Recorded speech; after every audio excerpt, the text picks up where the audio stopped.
میری خالہ کہتی ہے ہمیں تو اللہ کا تعارف ان بزرگوں اور بابوں نے کروایا ہے. خالہ سے پوچھیں نہیں کس بابے نے آپ کو اللہ کا تعارف کروایا ہے؟ چشتی رسول اللہ، تھانوی رسول اللہ، کس نے؟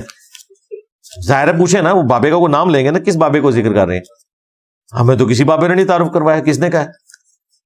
کہتے نہیں یہ کتابیں بابوں کے ذریعے پوچھیں. نہیں، یہ کتابیں تو انگریزوں کے پرنٹنگ پریس پہ پرنٹ ہوئی ہیں.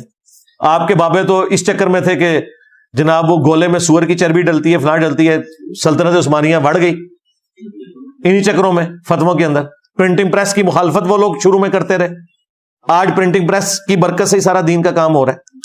تو کن بابوں نے، کس بابے نے جناب وہ نماز کی ٹائمنگ کی کیلکولیشن کیا ہے، یہ گھڑیاں بنا دی ہیں ڈیجیٹل؟ ذرا بابا تو بتائیں کون سا اللہ کا تعارف ہے؟ اللہ کا تعارف تو اللہ کے فضل سے آج ہماری ویڈیوز کی برکت سے لوگوں کو توحید کلیئر ہونی شروع ہوئی ہے، جو قرآن میں 1400 سال سے موجود تھی.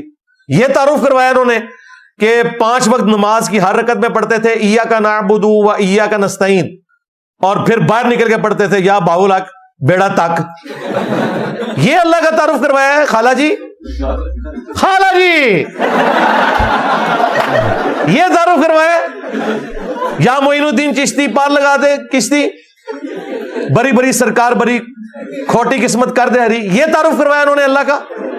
ہاں، اگر کسی بابے نے یہ اللہ کا تعارف کروایا نا کہ مدد اللہ سے مانگنی ہے، کوئی بابا جو ہے اپنا پیشاب بھی نہیں روک سکتا، اس کو بابا مانو. باباؤں کے بابا.